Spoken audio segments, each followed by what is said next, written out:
Who presents the bride? I do, her father. All right. Come on. Take a half step that way. Take half step that way. Okay. There you go. You take half step this way. So we would like to thank God and all for being here today to share this joyous occasion, and would also like to acknowledge those who are no longer with us, or who through life circumstances could not be with us here today, especially Darlene and Dallas Balance, Diane Rosanew, Harold and Jesse Vandaloo, and Steve and Verdia. We will now have a brief moment of silence to reflect on those who could not be present today.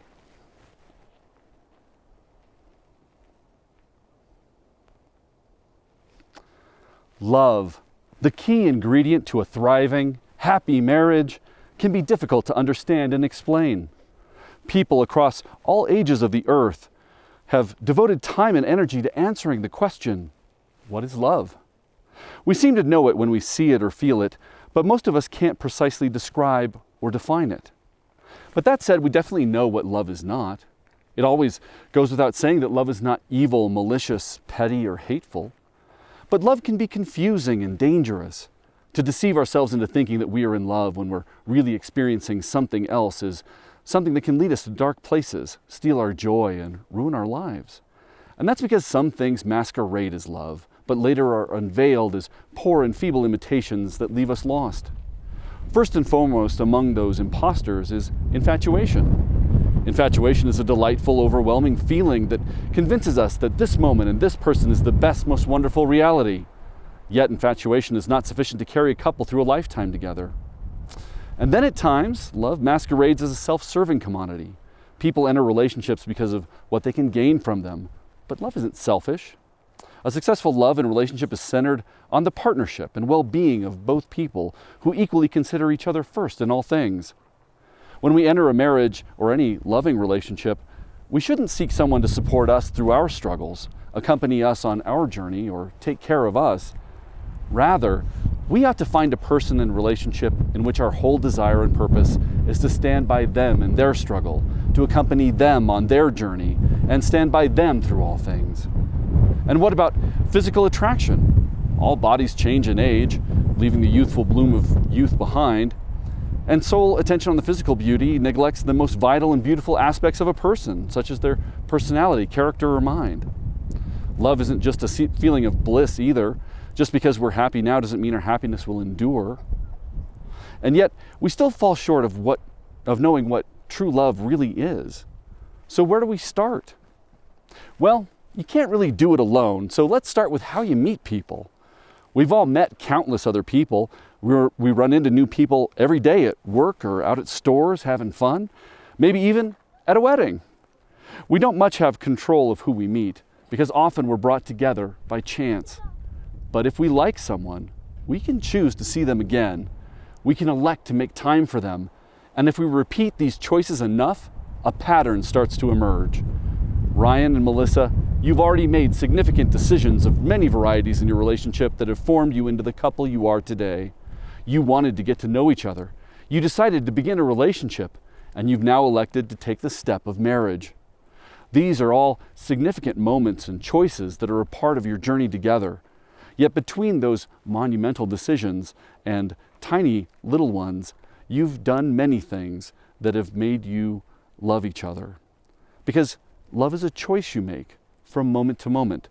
Love is found in the daily details. Love is deciding to spend time with your partner, electing to listen to them, opting to help them, and deciding to extend patience and grace to them. Determining not to give up on them and committing to support them in all things.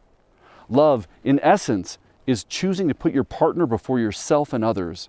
So between the big decisions and momentous leaps, you've been building your love together, choice by choice. In this way, marriage is not a noun, it's a verb. So how do we make these choices and make them well? Well, you love each other deeply and passionately, and you're equipped with the knowledge of the necessity of making decisions in love that put your partner first. Yet putting this knowledge into practice is not always simple. The primary barrier to making choices of love is the reality that as humans, our natural tendency is to take ourselves into consideration before others. And at times, You will be able to prefer your partner effortlessly and with joy. However, times will come when making decisions of love will be the last thing you want to do. But always choose your partner. Be there to laugh with them over the silly, ridiculous realities of life. Be willing to cry with them when the world is a dark place and they're hurting. Put their needs before your wants, even when it's the last thing you want to do.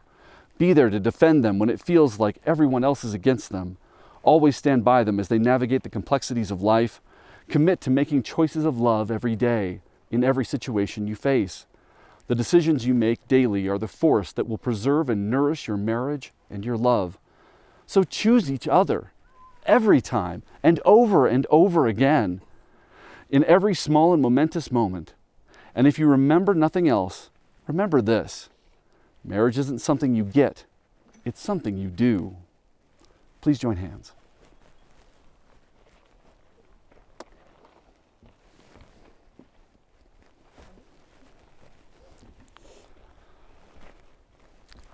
A soulmate is someone who has locks that fit our keys and keys to fit our locks. When we feel safe enough to open the locks, our truest selves step out and we can be completely and honestly who we are. We can be loved for who we are and not for who we're pretending to be. Each unveils the best part of the other. No matter what else goes wrong around us, with that one person, we're safe in our own paradise. Our soulmate is someone who shares our deepest longings, our sense of direction. Now, marriage is a bringing together of lives, but they are not merged into an indistinguishable whole. Rather, each facet of each person's life remains distinct. And when we join lives together in marriage, all of these facets remain what they were, but they also become inseparably combined. And whereas we might wish for our lives to be joined in an organized fashion, the blending of lives is not orderly. Rather, the ebb and flow of time and chance mix them together in ways we can't predict. So to capture this symbolically, Ryan and Melissa will use glass crystals to demonstrate the blending of their lives. Tessa, please come to the front with the glass.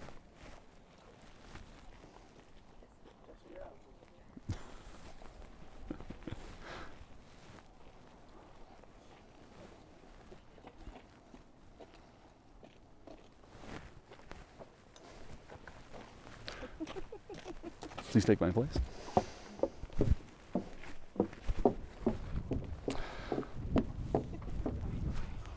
All right, so let each container represent yourself and the many facets of your life and character.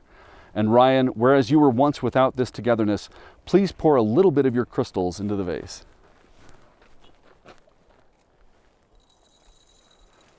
And Melissa, whereas you were once without this togetherness, please pour some of your crystals into the vase.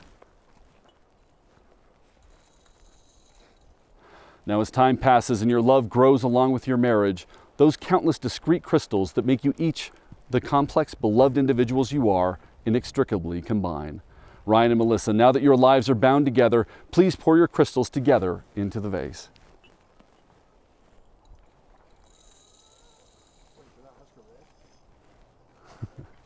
All right.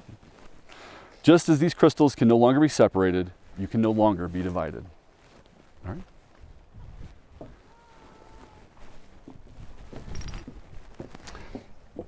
Please join hands. So a choice of immense significance now lies before you. You are about to declare your intent and accept your partner as your spouse.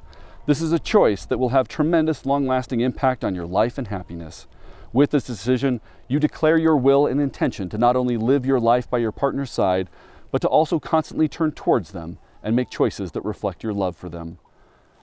So Ryan, do you take Melissa to be your cherished life partner and spouse, to honor her despite your differences, to love her with every choice you make in all the situations you face together, to support her through every joy and every difficulty, to be faithful and loyal to her in spite of temptation and adversity, and to choose her above all else as long as you both shall live? Yes, I do. And Melissa, do you take Ryan to be your cherished life partner and spouse, to honor him despite your differences, to love him with every choice you make in all the situations you will face together, to support him through every joy and every difficulty, be faithful and loyal to him in spite of temptation and adversity, and to choose him above all else as long as you both shall live? I do. A reading from the Bible. After all, Love each other deeply, because love covers over a magnitude of sins. Offer hospitality to one another without grumbling. Each of you should use whatever gift you have received to serve others as faithful stewards of God's grace in its various forms. In light of your declaration and choice to join together in the commitment of marriage, you are about to exchange vows. These vows are monumental and binding. They are not to be taken lightly. They are extraordinary promises which reflect your commitment to each other. Although today you are making these vows to each other, you must strive to remember your vows throughout your marriage as a reminder that you've given yourselves to each other and have selected each other as the person with whom you want to build your life, and you must continue choosing each other. Ryan, please take this moment to profess your vows.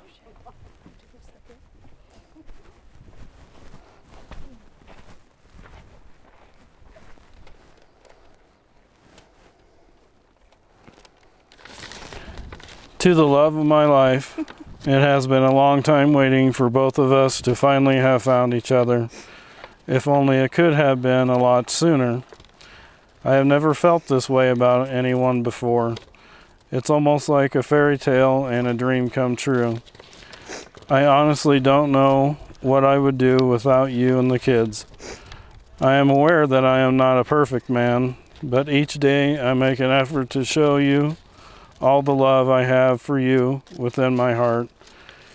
You have done so much for us. Together we will always be a team and never give up on each other. I am honored to take your hand in marriage and be your husband and best friend for the rest of your life. I just want you, that's all. All your flaws, mistakes, smiles, giggles, jokes, sarcasm, everything. I just want you. If I did anything right in my life, it was when I gave my heart to you. You are my always and forever, my happily ever after. I love you. All right, Melissa, please take the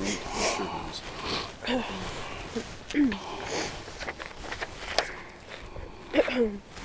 Ryan, from this day forward, I have several promises I would like to make to you, but just to list a few. However, the rest we can discuss later, as if this may take a while. Right now, I can promise you that I will continue to annoy you with asking if you love me every day. I promise to keep spending money on my hair because, let's face it, you have none. I promise I will continue to be obnoxious when it comes to Husker football. One thing that I will never get tired of is being told how much I love you, although I'm not perfect. I promise you that I will continue to be loyal to you, to be sensitive, respectful of your unique talents, your abilities, and your quirks that you bring to our life. I promise to support you and be your rock to lean on when you need me the most. Finding who I was again was not easy, and it took quite some time. You helped me every day. You never gave up on me. You may never know what that meant to me. And I may never know what you've seen in me to never give up on me and what that meant to me to keep going. I do want you to know how appreciative I am that you stuck with me through that entire time. The late night talks we had about our past was never easy, and I hope you remember this memory as I will cherish it forever.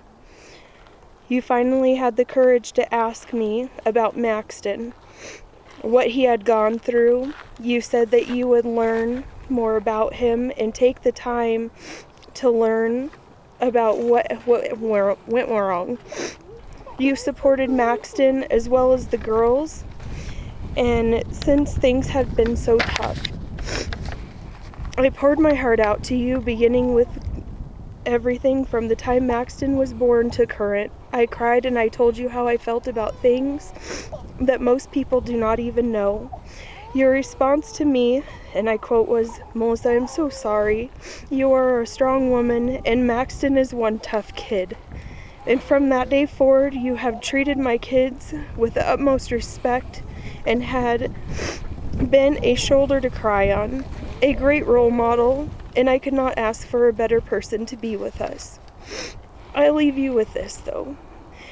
We may have our disagreements and our highs and lows, moments that life tests our strength, but I know that I have you, and you have my whole heart for my whole life, and I will never let that go. And I love you so much.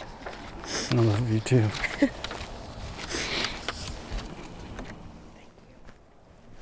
Please join hands.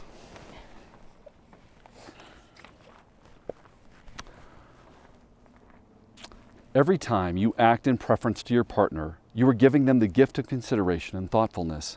In this way, loving through choice illuminates the fact that our love is also a gift we constantly get to decide to give to each other. In a moment, you will give each other the physical gift of rings, but the symbolism of these rings is far beyond a declaration of your marriage to the world. They will serve as a constant reminder to you that just as today you're giving the gift of a ring, you must daily give the gift of making decisions that reflect your love for your partner. When you look at the ring on your finger, remember the vows you've made, the love you share, and the importance of giving preference to your spouse. These rings are a reminder and symbol of your choice to face life together and always put each other first. Adam, please present the rings.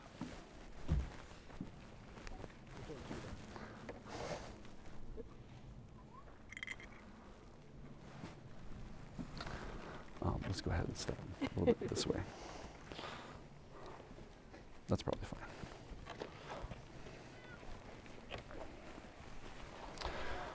All right, Ryan, please take Melissa's hand and repeat after me.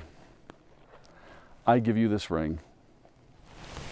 I give you this ring as a reminder of my commitment. As a reminder of my commitment. To always choose you. To always choose you.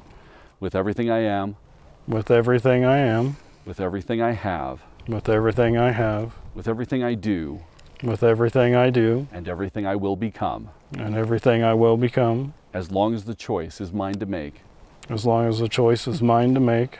I will choose you. I will choose you. Go ahead. All right, Melissa, please take Ryan's hand and repeat after me. You gotta flip your hand over. I give you this ring. I give you this ring. As a reminder of my commitment. As a reminder of my commitment. To always choose you. As to always choose you. With everything I am. With everything I am. With everything I have. With everything I have. With everything I do. With everything I do. And everything I will become. And everything I will become. As long as the choice is mine to make. As long as the choice is mine to make. I will choose you. I will choose you. Go ahead. All right, please join hands. Family and friends, today Ryan and Melissa have made a powerful and beautiful decision and committed not only themselves, but their futures to each other. From this day forward, they will face life together as a married couple, and you each play a role in their lives and affect their life and happiness. And now all of you have a choice to make. How will you support Ryan and Melissa in their life together? Will you determine to surround them with love and support them as individuals and as a couple? I invite you all to celebrate beside them as they do their utmost to keep choosing each other in every moment and in every way, building a life filled with love and significance. Encourage them in their love and help them on their journey. What God hath joined, let no one put asunder. It is with joy in my heart that I present for the first time as husband and wife, Mr. and Mrs. Ryan Vandeloo. You may kiss.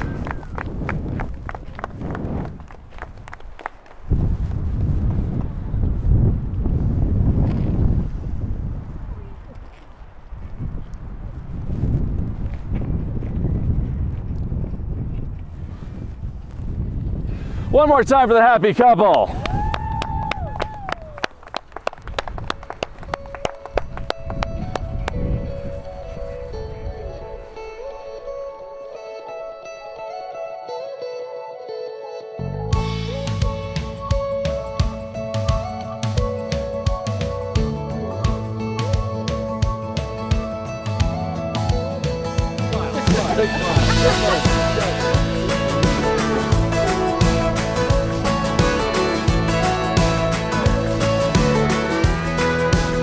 Oh baby, would you look right?